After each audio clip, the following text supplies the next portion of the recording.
السلام علیکم۔ امام غزالی کی کتاب احیاء العلوم سے متعلق چند حیرت انگیز واقعات پیش خدمت ہیں جو انشاءاللہ قارئین اور سامعین کی دلچسپی اور عبرت کا باعث ہوں گے۔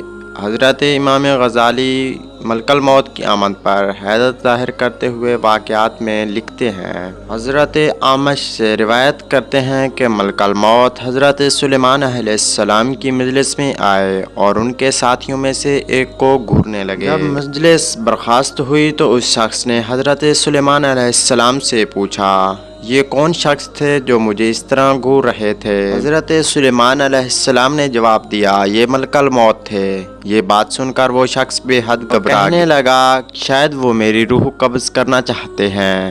حضرت سلیمان علیہ السلام نے اس سے دریافت کیا، تم کیا چاہتے ہو؟ اس شخص نے جواب دیا کہ میں چاہتا ہوں کہ آپ ان سے مجھے بچا لیں اور ہوا کو حکم دیں کہ وہ مجھے اڑا کر کہیں دور لے جائے۔ آپ علیہ السلام نے ایسا ہی کیا۔ تھوڑی دیر بعد ملک الموت دوبارہ مجلس میں حاضر ہوئے۔ حضرت سلیمان علیہ السلام نے ان سے پوچھا کہ تم میرے فلاں صاحب کو کیوں گھور رہے تھے؟ ملک الموت نے کہا، مجھے اس شخص کو آپ کی مجلس میں دیکھ کر حیرت ہو رہی تھی کیونکہ خدا رب العزت سے مجھے اس شخص کو ہند کے فلاں علاقے میں روح قبض کرنے کا حکم ملا تھا، مگر وہ آپ کی مجلس میں تھا۔ مگر جب میں اس علاقے میں پہنچا تو وہ وہاں موجود تھا جہاں میں نے اس کی روح قبض کر لی۔ ایک اور واقعہ آپ کو سناتے چلیں۔ ایک بندہ مومن سے ملک الموت کی ملاقات ہوتی ہے۔ ملک الموت نے اس بندہ مومن سے کہا، مجھے تم سے ایک راز کی بات کہنی ہے۔ اس نے کہا کہ ضرور کہو۔ ملک الموت نے کہا، میں ملک الموت ہوں۔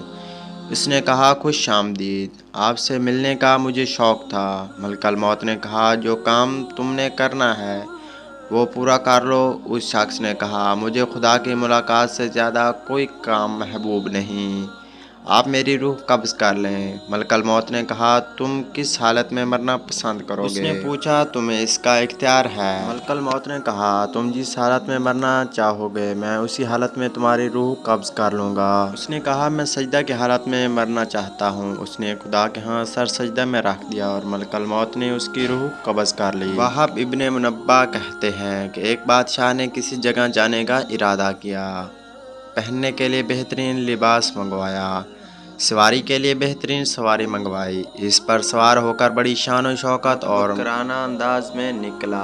بادشاہ کے نزدیک کسی آدمی کی کوئی اہمیت نہ تھی۔ اسی دوران اس کے پاس ایک بدحال اور پرگندہ بال شخص آیا اور اسے سلام کیا، لیکن بادشاہ نے اپنے غرور و تکبر کی وجہ سے اس کے سلام کا جواب نہ دیا۔ اس شخص نے اس کے گھوڑے کی لگام پکڑ لی۔ بادشاہ نے کہا، لگام پکڑ کر تو نے بہت بڑی غلطی کی ہے۔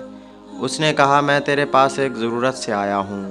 بادشاہ نے کہا، میرے اترنے کا انتظار کر۔ اس نے کہا، نہیں، اسی وقت کام ہے۔ یہ کہہ کر اس نے لگام کو زور سے جھٹکا دیا۔ بادشاہ نے کہا، ٹھیک ہے، اپنی ضرورت بیان کر۔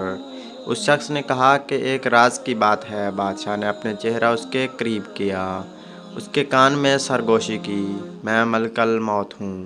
یہ سن کر بادشاہ کا رنگ متغیر ہو گیا اور زبان لڑکھڑا گئی۔ وہ کہنے لگا، مجھے اتنی مہلت دے دو کہ میں گھر واپس جاؤں اور اپنے بعض ضروریات پوری کر لوں اور اپنے اہل و عیال کو الوداع کہہ دوں۔ ملک الموت نے کہا، اب اس کی اجازت نہیں۔ اب کبھی تو اپنے گھر والوں کو اور اپنے مال و متاع کو نہیں دیکھ سکے گا۔ یہ کہہ کر ملک الموت نے اس کی روح قبض کر لی اور وہ سواری سے بے جان لکڑی کی طرح زمین پر گر پڑا۔ امام غزالی فرماتے ہیں، ملک الموت ہر روز 3 مرتبہ تمام گھروں کی تلاشی لیتے ہیں اور ہر اس شخص کی روح قبض کر لیتے ہیں جس نے اپنا رزق وصول کر لیا ہے اور اپنی عمر پوری کر لی ہے۔ جب اس کے گھر والے روتے ہیں تو ملک الموت کہتے ہیں کہ اس نے اپنی عمر پوری کر لی ہے، جب تمہاری عمر بھی پوری ہو جائے گی تو تمہاری روح بھی قبض کرنے آؤں گا۔ خدائے ذوالجلال کے آگے دعا ہے کہ اللہ تعالی ہم سب کو نیک اعمال کرنے کی توفیق عطا فرمائے،